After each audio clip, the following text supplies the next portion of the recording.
He was meant to step on stage to roaring applause. Another packed venue. Another crowd chanting his name. But just moments before the spotlight hit, Jelly Roll collapsed in his dressing room, his body shutting down in a way no one expected. Paramedics rushed in. His skin had turned pale, his breathing unsteady. The official statement? Exhaustion. But those closest to him knew there was more to it. This wasn't just tour fatigue. It was the moment everything, years of buried pain, trauma, and internal battles, finally caught up with him. Jelly Roll has always carried his pain like armor, inked skin, a gravelly voice, and lyrics laced with unfiltered truth. He's never been just a performer. He's been a survivor. From incarceration to Grammy stages, his journey is one marked by resilience, redemption, and brutal honesty. But what fans didn't see, what he kept hidden, was the slow unraveling happening behind the scenes. There were small red flags, missed commitments, sudden cancellations, a distant look in his eyes. Still, he kept moving forward, gig after gig, interview after interview, until his body made the decision for him. That night backstage wasn't just a medical emergency. It was an internal alarm. A wake-up call that even the strongest warriors can't carry the weight of the world forever. This is the real story. The truth beneath the fame. The moment Jelly Roll was forced to confront everything he thought he'd outrun, and the frightening truth that his hardest fight might still lie ahead. Because what nearly broke him wasn't failure or fame. It was the fear that even after everything he'd overcome, he still might not come out of it whole. Long before the bright lights, hit singles, or standing ovations, he was simply Jason DeFord, a kid growing up in Antioch, Tennessee, in a world shaped by addiction, instability, and hardship. His mother battled mental illness and substance dependence. His father scraped by, selling meat from a truck to keep the family afloat. In his neighborhood, hope wasn't promised. Survival was the only goal. For Jason, music wasn't about chasing stardom. It was a lifeline. He connected with the raw voices of Tupac and 3-6 Mafia, artists who didn't hide their pain but wore it proudly. Their words echoed his reality. And slowly, he began crafting his own message in rhyme. But the streets spoke louder than the studio. By 14, Jason had his first arrest. By 16, he was rotating through juvenile detention centers. A felony soon followed, marking him for life. Most counted him out. Just another lost name in the system. But Jason wasn't finished writing his narrative. While incarcerated, something clicked. Surrounded by silence and armed with a pen, he started turning his pain into poetry. Page after page, he filled notebooks with verses soaked in regret, fury, and truth. When he was released, he didn't just chase a career, he chased redemption. He embraced the name Jelly Roll, once a teasing nickname, and turned it into a symbol of raw truth. No record deal. No team. Just hand-to-hand mixtape sales, gritty local shows, and a relentless work ethic. He wasn't polished. He wasn't a marketing dream. But he was authentic. And that's what caught on. Gradually, people began to listen, not just to the songs, but to the man behind them. The one who had survived rock bottom and lived to rap about it. He wasn't just performing. He was proof that pain could transform into strength, and that even the roughest beginnings don't decide the final chapter. When Jelly Roll finally reached the mainstream, it felt like justice. After grinding in the underground for years, the spotlight found him. His mix of streetwise hip-hop and soulful country hit a deep chord, honest, unfiltered, and human.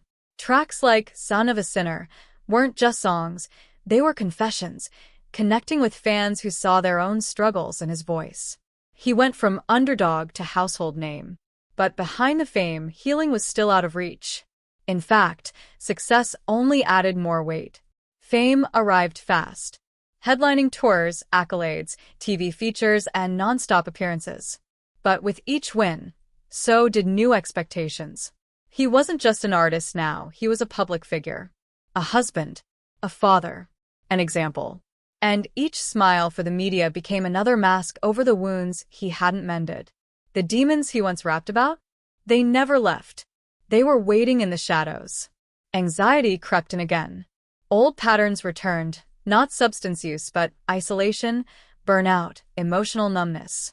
At night, after the cheers faded and the crowds were gone, he'd lie in bed wondering if he was doing enough. Was he the father his daughter needed? Was he giving away too much of himself? Was he truly healing, or just pretending to? To the public, he looked unstoppable. But those close to him saw something different. Subtle withdrawal, zoning out mid-sentence, last-minute event cancellations. A gaze that often seemed miles away. It turns out, pain doesn't vanish with success. Sometimes, it only echoes louder. Because, with recognition comes pressure. More eyes watching. More people depending on you. And more incentive to hide when you're hurting. Jelly Roll was still performing songs of healing, but in private, he was fraying. And those fractures were becoming harder and harder to cover. The red flags had been there for months, faint at first, then too obvious to dismiss. Skipped podcast slots. Silence on his social channels.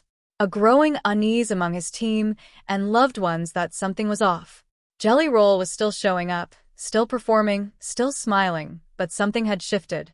He didn't seem physically ill. He seemed emotionally hollow, like someone shouldering an invisible burden too heavy to keep hiding. Then it happened. Just hours before a high-profile performance, Jelly Roll collapsed in his dressing room.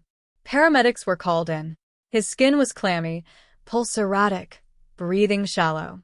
To fans and the media, it was labeled exhaustion. Too many gigs, too little rest. But those close to him knew better. This wasn't simply burnout, it was total shutdown. A complete crash after years of emotional weight and relentless pressure. Privately, doctors didn't sugarcoat it. Dangerously high blood pressure, chronic stress, and early signs of serious long-term complications. He was ordered to stop right away. No touring. No press. No more ignoring the warning signs. But stopping didn't come naturally to Jelly Roll. The man who climbed from prison cells to platinum records wasn't wired to quit, especially when people depended on him. Then, something changed. One evening, unannounced, he went live on Instagram. No flashy background. No polished production. Just him, in low light, speaking directly to his followers. "I haven't been okay," he admitted softly. His voice shook. His hands did too. "I thought I could carry it all. But I can't." He opened up about spiraling, not into drugs, but back into the emotional isolation and self-neglect that once consumed him. He described panic attacks, overwhelming pressure, and the fear of letting down those he loved. For once, the man who usually stood tall for others allowed himself to be vulnerable. Not as a rock.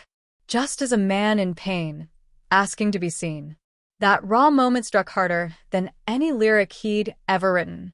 The incident wasn't just a physical crisis, it was a reckoning. One that even someone as tough as Jelly Roll couldn't ignore. Doctors laid out the stakes. Potential heart issues, chronic fatigue, and a future that might never come if he didn't slow down. That night, he finally surrendered. For the first time in years, he stopped moving. He called off a string of shows, an excruciating choice. For Jelly Roll, the stage isn't just a job, it's a sacred connection. Many fans rely on his voice like a lifeline. But this time, the priority wasn't keeping promises. It was preserving life. What followed wasn't some glossy redemption campaign. It was quiet, steady healing. He resumed therapy. He brought in a trainer to help him rebuild physically. And just as important, he reconnected with the people and routines he'd neglected in the grind of success. He opened up to his wife, Bunny, in a way he hadn't before. Their conversations deepened, from day-to-day logistics to fears, doubts, and vulnerability. With his daughter Bailey, he shared parts of his inner world, teaching her that true strength is admitting when you're not okay. He returned to spiritual practices he'd once leaned on, meditation, prayer, grounding rituals. Not for publicity, but for balance. Because now, staying alive wasn't about just sobriety or stardom. It was about staying whole, mentally, emotionally, and physically. His fans picked up on the change. It wasn't just missed appearances, it was his tone. His interviews grew softer, more thoughtful. His lyrics turned inward again, less bravado, more raw honesty. Even his silence seemed intentional. Not an absence, but a step toward recovery. For a man known for clawing back from the edge, this felt different. It wasn't about another comeback. It was about breaking the pattern once and for all. Because sometimes, the bravest thing isn't pushing forward. It's stepping back, long enough to remember what you're fighting for in the first place. Jelly Roll never aimed for celebrity. Stardom wasn't his end goal. From the start, his mission was real: tell the truth and help someone else survive theirs. And over time, that mission expanded beyond music. One of his most powerful moments didn't happen on tour, but inside a juvenile facility. In 2023, he returned to the very detention center in Nashville where he'd been locked up as a teen. This time, he brought hope, a $250,000 donation to build an in-house music studio. "Music saved my life," he told CBS. "Maybe it can save theirs too." It wasn't for the cameras. It was deeply personal. A full-circle act from someone who knows exactly what it's like to feel discarded. And it wasn't a one-time gesture. Over the years, Jelly Roll has quietly supported recovery centers, mental health programs, and reentry services for the formerly incarcerated. He's used his spotlight to illuminate lives still in the shadows. His podcast with Bunny, Dumb Blonde, evolved into more than just entertainment. It became a source of healing for thousands. They unpack trauma, addiction, recovery, all without a filter. The kind of open dialogue most shy away from. And at his concerts, something unique happens. They don't feel like shows. They feel like collective healing sessions. Strangers sobbing, supporting, and singing through shared pain. That's the legacy he's crafting, not one measured in awards or chart positions, but in lives changed. In second chances granted. In the belief that your past doesn't define your worth. Because when the lights dim and the fame fades, what truly remains isn't popularity. It's the lives you've touched, the healing you've helped spark, and the hope you've passed on. Right now, Jelly Roll stands at a pivotal moment. Not center stage, but in the quiet space between collapse and clarity. That fall, the one that nearly ended it all, could become the chapter that defines him, not as a cautionary tale, but as a symbol of choosing healing over hustle. The question isn't if he'll come back. He's done that time and time again. The real question is how he'll return. Will he rise more grounded, more at peace, choosing health and clarity over chaos? Or will the pressure to perform pull him back into the cycle he barely escaped? Only time will answer that. But one thing's for sure, his story is far from over. This chapter, honest, painful, unpolished, may be his most powerful yet. Because it tells a truth we all need to hear. Even our heroes struggle. Even the strongest break. And sometimes, the most courageous act is admitting you're not okay and reaching out. For the fans who've leaned on his voice during their darkest times, now is the time to lean back. To stand beside him. To support his healing. Because Jelly Roll hasn't just shared music. He's shared his soul. And when he takes the stage again, it won't be just for a crowd. It'll be because he chose to rise for himself. Because redemption isn't a destination, it's a choice made every day. And if anyone knows how to walk through fire and come out stronger, it's the man who's done it again and again. Jelly Roll's next act hasn't been written yet. But make no mistake,